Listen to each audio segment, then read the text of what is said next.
cumprimentar o Presidente do IPVC, os restantes membros da mesa e todos os presentes. Eu queria partilhar convosco já agora uma coincidência, que é a primeira vez que me acontece estar numa mesa em que somos todos Ruis, porque eu sou João Rui também, portanto é curioso.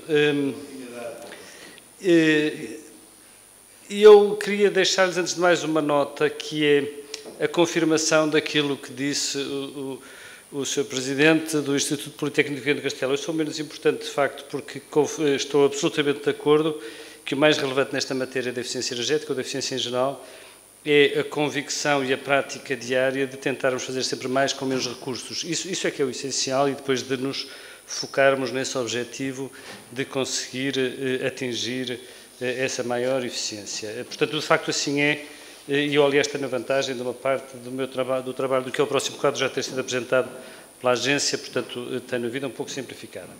Eu vou-lhes falar um pouco do que são os recursos financeiros que foram diretamente alocados ao programa, no programa à eficiência energética, portanto, diretamente alocados à eficiência energética, e depois falar-lhes um pouco naquilo que está previsto para o próximo programa. Portanto, vou ver se consigo funcionar com isto. Consegui. Portanto, estruturei a apresentação em três pontos, que, portanto, em primeiro lugar, falar-lhes um pouco de um contexto. Há aqui uma repetição, mas eu não tinha visto a apresentação do colega anterior. Depois falar-lhes do apoio do ONU 2 e, então, por fim, falar-lhes na perspectiva no que tem a ver com não é o próximo quadro, é o quadro atual.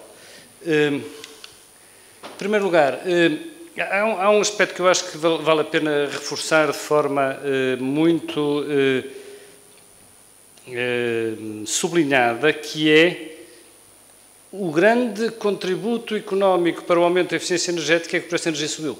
Portanto, este é que é o grande, do meu ponto de vista, é que é o grande responsável por nós nos esforçarmos cada vez mais por aumentar a eficiência energética. Ou seja, o preço do petróleo, que há uns anos atrás eram $20 por barril, e agora são 100. Portanto, é 5 vezes mais caro, grosso modo, a energia. O que significa que os ganhos de eficiência, do ponto de vista económico, não do ponto de vista energético, mas do ponto de vista económico, são cada vez mais atrativos.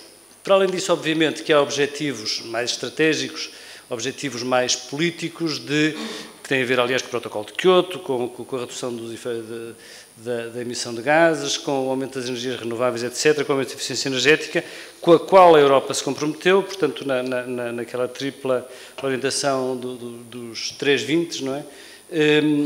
E que, naturalmente, para Portugal também têm o seu, conforme foi já referido, a sua tradução naquilo que Portugal está comprometido. Portanto, nós estamos bem orientados. Enfim, eu tenho dados um pouco anteriores aos que foram anteriormente apresentados, mas chamo a atenção que, de facto, nós estamos bem encaminhados para cumprir os objetivos que nos foram apresentados. Já falta pouco, em alguns casos até já estamos à frente. É preciso dizer, em abono da verdade, que uma parte destes resultados tem a ver com a crise económica e, portanto, se a economia, de facto, voltar a aquecer como nós desejamos, isto pode não ser tão fácil, mas, à partida, estamos bem encaminhados para cumprir essas metas com as quais nos comprometemos. Queria chamar-lhes a atenção, antes de passar ainda, enfim, numa abordagem mais contextual, para o facto de que a questão da energia é uma questão central, porque, de facto, tem um impacto muitíssimo grande no que tem a ver com a emissão de gases de efeito de estufa e, por essa via, nas alterações climáticas e até na própria economia do país. Mas a evolução que os diversos setores têm tido nos últimos anos é estruturalmente diferente. Ou seja,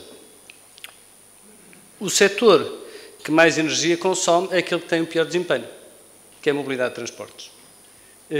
E, por acaso, do ponto de vista, se calhar, da União Europeia, está-se a apostar, sobretudo, quando se fala de eficiência energética, aposta-se sobretudo nos outros setores. Ou seja, na redução dos consumos na indústria, na redução dos consumos nos edifícios. Não estou com isto a dizer que está errado, estou a dizer que, se calhar, a questão dos transportes deveria ser mais interiorizada no que tem a ver com o aumento da eficiência energética. Porque, de facto, os transportes, conforme podem ver aí, atenção, isto é o gráfico para Portugal, mas o gráfico para a União Europeia muda a escala, mas é muito semelhante, e, portanto, nos transportes são um mau aluno todo este processo e e não só são o maior aluno, são o maior aluno, não é? Portanto, é o que gasta mais. Portanto, aqui eu acho que valia a pena alguma recentragem, às vezes, das temáticas. Ou nem das temáticas, das prioridades que muitas vezes são estabelecidas no que tem a ver com a eficiência energética. É óbvio que também aqui nos próximos programas, conforme já foi dito, a questão da mobilidade é relevante, mas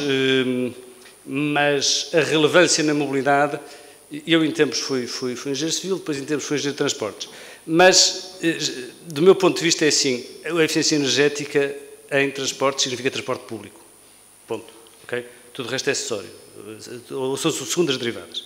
E, portanto, a questão da promoção do transporte público é, de facto, uma questão central. Mas eu tentaria agora voltar, enfim, ao tema mais central, que é o que é que foi o apoio financeiro do ONU2, portanto, do programa que está agora a terminar, no âmbito da eficiência energética.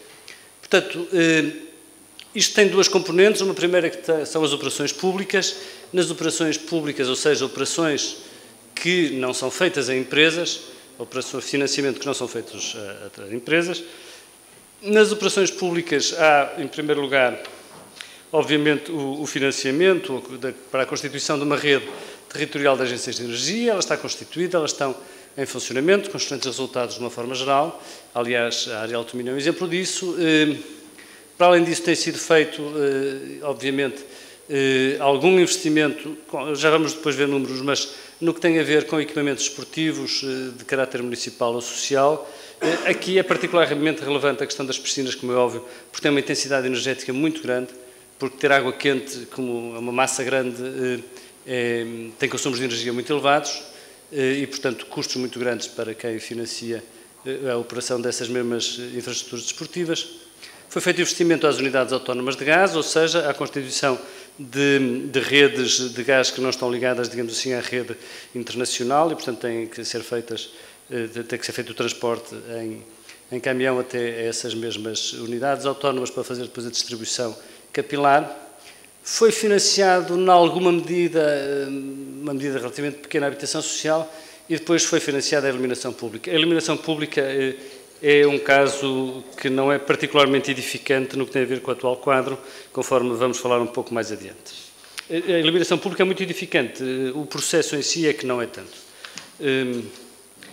Do ponto de vista numérico, estão aí os montantes que foram aplicados pelo programa, portanto, nas agências de energia, quantidades relativamente menores. Enfim, a parte mais expressiva foi, de facto, as unidades autónomas de gases e os equipamentos desportivos municipais, assim como a iluminação pública. Obviamente que no caso das unidades autónomas de gás o financiamento FEDER foi menor porque tiveram que se cumprir as regras dos auxílios de Estado que obrigam a que as taxas de cofinanciamento sejam bastante menos generosas. Portanto, a mesma informação vista num donut, veem que, de facto, do ponto de vista do financiamento FEDER, as fatias maiores estão, obviamente, na iluminação pública e nos equipamentos desportivos municipais. Para além disso, ainda nas operações públicas foram também financiadas algumas intervenções com alguma expressão, portanto, da ordem dos 20 milhões de euros, nas parcerias para a regeneração urbana, em 7 operações particularmente orientadas para este objetivo, ou seja, também terão alguma relevância estas intervenções. No sistema de incentivos, a coisa correu bastante, do ponto de vista numérico, tem uma dimensão bastante escassa, ou seja, ou foi aberto um aviso específico para intervenções ou para investimentos nesta área, que teve uma procura relativamente pequena na região norte. O que acontece é que a maior parte, de facto, dos investimentos em eficiência energética foram feitos, ou são feitos através de outros avisos, isto é, para outras tipologias de investimento, em que as componentes, os investimentos concretos na eficiência energética, não foi possível desagregá-los para lhes apresentar. Mas, portanto, no aviso que foi aberto diretamente para as questões da eficiência energética, não teve uma procura muito expressiva. Contingências que houve na implementação do programa e que é relevante porque, enfim, o tempo e a forma como as coisas acontecem são um aspecto particularmente crítico para nós conseguirmos atingir os objetivos pretendidos e, portanto, eu diria que, obviamente, que houve aqui alguns aspectos que vale a pena sublinhar. Em primeiro lugar, houve, obviamente, atrasos, sobretudo associados à reprogramação. Isto é, em 2012 houve um processo de reprogramação em que foi determinada a transferência da elegibilidade da eficiência energética para o POVT, o que significa que nós deixamos de poder apoiar novos projetos no domínio da eficiência energética, mas, em contrapartida, como era fundo de coesão, era necessária regulamentação específica, era necessária uma série de procedimentos para conseguir, para ser possível que o POVT os pudesse financiar, isto andou aqui, enfim, num processo muito pouco expedito, por razões várias, mas que gerou uma situação de facto difícil durante todo o ano 2012 e 2013. Essa situação foi particularmente crítica no caso da iluminação pública, que depois podemos dedicar algum tempo mais a isso, mas porque, enfim, alguns deles ainda nem sequer estão contratados pelo POVT, ou nenhum deles, aliás, ainda está contratado pelo POVT, o que de facto é uma situação absolutamente indesejável e a todos os títulos irrepetível. Para além disso, houve naturalmente também atraso na execução de alguns projetos e, meia culpa, algum atraso também que o programa teve na apreciação de algumas candidaturas, ou de muitas das candidaturas. De todo modo, neste momento, tudo o que é do programa está contratado e em execução. Eu permito tirar aqui uma conclusão que foi feita numa avaliação estratégica do CREN, que reza mais ou menos assim, que a eficiência energética teve um peso muito pequeno em todo o CREN, cerca de 350 milhões de euros, embora seja considerado relevante. Para além disso, que a região norte teve qualquer coisa como 2/3 dos investimentos, em termos de, ou melhor, de resultados em termos de redução de toneladas equivalente e de emissões evitadas, mas que existe, obviamente, um potencial de melhoria nesta matéria em tudo o que é o investimento, ou o apoio ao investimento na eficiência energética. Passando agora para as perspectivas do que é o Norte 2020. Em primeiro lugar, gostava de dar aqui uma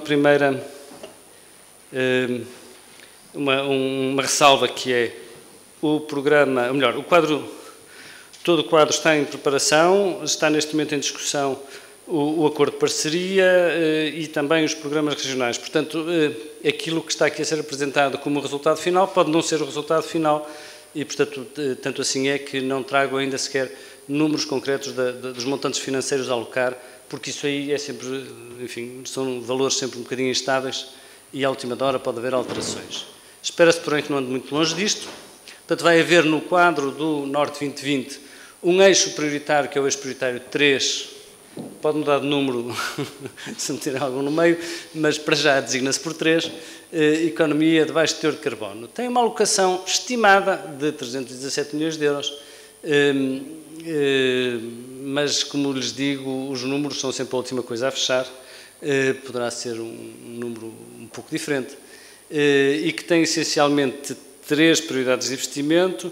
Em primeiro lugar, a eficiência energética nas empresas, estimando-se, enfim, estabelecendo-se como meta qualquer coisa como 100 empresas que venham a ser apoiadas e 10.000, à volta disso, toneladas equivalente de petróleo poupadas. Para além disso, também a eficiência energética, o apoio à eficiência energética nos edifícios públicos e no setor da habitação e, por último, também as estratégias que conduzam a baixo teor de carbono, nomeadamente através da mobilidade urbana, que isso possa ter em matéria de eficiência de utilização dos recursos. Eu poderia dizer um pouco mais, mas ir muito mais longe do que isto eu acho que é arriscado, porque o programa não está fechado, não depende de nenhum dos presentes e, portanto, enfim, esperamos que no final, enfim, a seguir ao verão, já haja números mais concretos, já haja uma estabilidade maior no que tem a ver com o programa, eventualmente até já exista o programa e até já esteja desejavelmente em execução. 2 ou 3 coisas antes de terminar. Primeira, vai haver mais, em termos de conclusão, diria eu, no que tem a ver com o próximo quadro, vai haver um reforço da dimensão financeira no que tem a ver com o apoio à eficiência energética, isso aí parece absolutamente claro.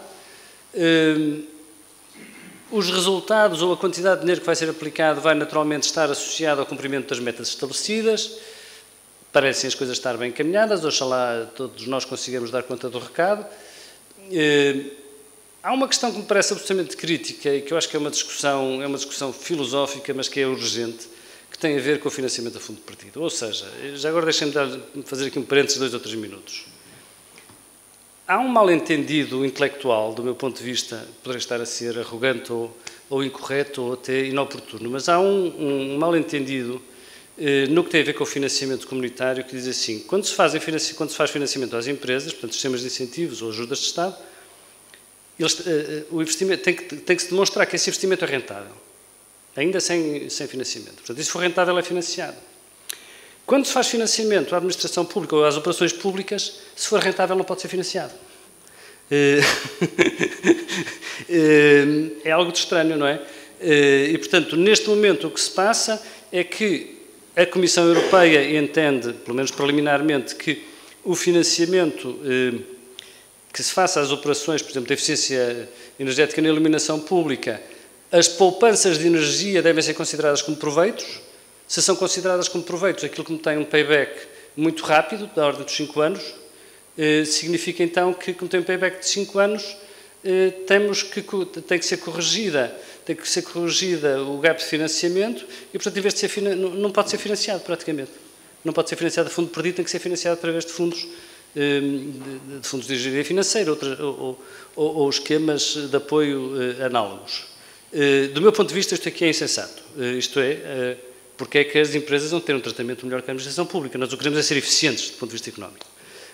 Mas é um problema inultrapassável, porque tem a ver com uma filosofia um bocadinho que eu acho que está desfocada e que não conseguiremos certamente focá-la nos próximos tempos. Mas é muito provável, em síntese, que o financiamento a fundo perdido para a eficiência energética, sobretudo em investimentos de eficiência energética muito reprodutivos, não possa existir, a não ser através de instrumentos de engenharia financeira.